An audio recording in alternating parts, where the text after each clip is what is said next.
돈 많이 벌고 싶으면 더 많이 일을 하든지 돈 버는 방법을. 안녕하세요 여러분, 김정현입니다. 살다 보면 원래 잘난 것 같은 사람들이 있어요. 어떤 금수저를 물고 태어나야 저렇게 능력이 출중하고 잘난 건지 시기심도 생기고 질투심도 생기고 부럽기도 해요. 가끔 나는 왜 저렇지 못할까 하면서 하늘을 원망하기도 하죠. 혹은 어릴 적에 어머니께서 그런 이야기를 많이 하셨어요. 얘는 머리는 좋은데 안 해서 그런 거야. 이렇게 하면서 스스로 공부 못하는 거에 대한 위로를 하셨던 부모님들이 계시죠. 이 위로에 공감할 수 있는 사람은 자기 자신하고 부모님밖에 없을 거예요. 오늘은 이런 이야기들을 좀 해보려고 해요. 영상 보시기 전에 좋아요하고 구독 꾹 눌러주시고 영상 끝까지 시청해 주시면 감사하겠습니다. 현빈이나 원빈처럼 잘생긴 외모는 어쩔 수가 없어요. 그냥 그렇게 태어나야만 하는 거잖아요. 근데 그렇지 않더라도 패션 감각이나 스타일링으로 그런 선천적인 걸 뛰어넘는 분들이 있죠. 이런 사람들이 저는 훨씬 더 매력적으로 보여요. 오늘 외모 이야기를 하려는 건 아니고 서두에 말씀드렸던 것처럼 출중한 능력에 대한 이야기를 하려는 거예요. 언제까지 그들을 부러워만 하고 있어야 될까요? 유능한 사람이 되기 위해서 부단히 노력을 했지만 아무리 노력을 해도 난 원래 안 되는 인간이야 하면서 포기를 했던 적이 있어요. 또 원래 나는 돈복이 없이 태어난 사람이야 하면서 그냥 그저 그렇게 살아오기만 했던 적도 있고요. 저는 이렇게 의욕이 바닥을 치면 동기부여 영상들을 자주 보는데 이 영상들을 보면서 하나 깨달은 게 있어요. 극소수의 유능한 능력을 가지고 태어난 사람들을 제외하면 대부분의 사람들의 능력의 편차는 크지 않다고 생각을 해요. 그런데 사람들 살아가는 모습을 보면 편차가 크지 않은 능력보다 생활 자체는 편차가 크게 느껴질 때가 많이 있죠. 이거는 능력의 편차라기보다는 이 사람들이 그런 능력을 갖기 위해서 해왔던 노력이 이런 편차를 만들어낸 게 아닐까 하는 생각을 합니다. 혹자는 성공하기 위해서 정말 많이 노력을 했는데 되는 일이 하나도 없었다 라고 말씀하시는 분들도 계실지 모르겠어요. 그런데 자신의 분야에서 성과를 내고 그 성과가 인생을 양지로 끌어내는 사람들의 노력을 보면 말로 할 수 없을 만큼 어마어마해요. 저 역시 이렇게 영상을 만들기도 하고 블로그도 하고 가끔 전자책도 쓰며 일도 하고 있으니까 대단하다라고 하시는 분들이 계시는데 사실 저는 알거든요. 제가 앞서 말씀드린 정말로 성공한 사람들만큼 했다면 지금보다 훨씬 나은 삶을 살고 있었겠구나 라는 사실은 정확하게 알고 있어요.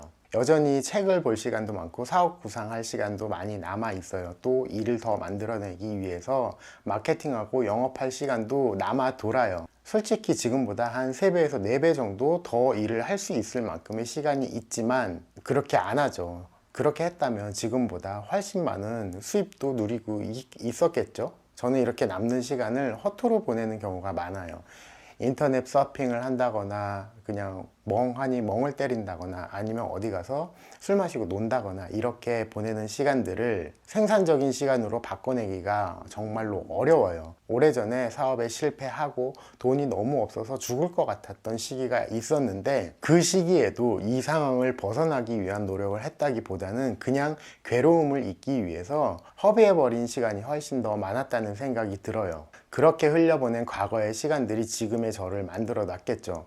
최근 개인적으로도 회사에서도 어려움이 좀 있었어요. 근데 그 시간 동안 이 상황을 바꾸기 위한 노력을 했다기보다는 그냥 괴로움에 취해서 혼자 힘들어하기만 했어요. 정말로 아무 의미 없는 시간을 보내온 거죠. 제가 그 시간에 지금의 상황을 변화시키기 위해서 노력을 했다면 아마 훨씬 나은 현재의 상황을 맞이하고 있지 않을까라는 생각도 해요. 어떤 일을 하든 후회할 일은 하지 말아야겠다라고 생각을 하면서도 이렇게 허투루 시간을 보내고 나면 그 시간들에 대한 후회가 막 밀려와요. 시간은 반드시 복수를 해요. 또 시간은 반드시 은혜를 갚죠. 소중한 시간을 값지게 활용했다면 가까운 미래에 그 값지게 노력한 결과물과 그 결과물로 인해서 행복한 보상을 받을 거고, 그렇지 않았다면 정말로 혹독한 현실로 복수를 하겠죠. 그러면 시간을 어떻게 써야 할까요? 인테리어 일을 하고 있는 저를 예를 들자면 더 많은 고객을 만나면 더 많은 일을 만들어낼 수 있으니 이런 고객을 만나기 위해서 사전에 마케팅하는 시간을 가질 수도 있고요. 더 많은 수입을 만들어내기 위해서 인테리어에 관련한 어떤 제품 개발을 할 수도 있을 거예요. 또 관련된 책을 쓸 수도 있겠죠. 이렇게 책을 보고 다시 책으로 결과물을 만들어내는 작업들을 반복한다면 지금보다 훨씬 나은 삶을 살 수 있을 거라고 생각을 해요. 일이 없어서 힘들어 하시는 분들을 보면 본인은 노력했다고 하지만 사실 이 노력이 그 상황을 넘어설 수 있는 만큼까지는 미치지 못했던 거예요. 힘들고 괴로워만 하고 있었지 정작 넘어설 만큼의 노력은 하지 않은 거죠. 그런데 본인 기준에 나는 정말 많이 노력을 하는데 왜 안 될까 라는 생각을 하는 거죠. 기우제가 그렇잖아요. 비가 올 때까지 기우제를 지내는 게 기우제예요.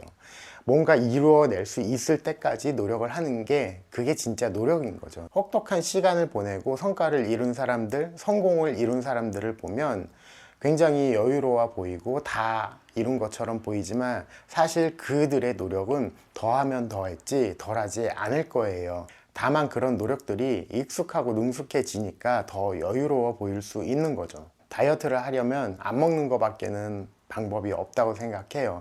다이어트를 해보신 분들은 아시겠지만 한두 끼 거르고 나면 머릿속이 혼란해져요. 그리고 머릿속에 있는 악마가 이렇게 하죠. 다이어트는 뭐하러 하려고 하는데 내일부터 하지, 힘든데 오늘까지만 먹자. 이런 유혹을 넘어설 수 있어야 다이어트에 성공할 수 있는 거죠. 어떤 일을 해도 마찬가지예요. 내가 뭔가를 이루기 위해서는 머릿속 유혹의 악마하고 싸워서 이겨내야 하는데 그게 쉽지 않아요. 돈 많이 벌고 싶으면 더 많이 일을 하든지 돈 버는 방법을 계속 연구를 해야만 더 많이 벌 수 있는 거잖아요. 오늘 이런 말씀을 드리는 건 저는 가끔 저에게 하고 싶은 말을 영상으로 만들어요. 지난 영상을 찾아봐도 가끔 정신 차리게 하는 영상들이 있더라고요.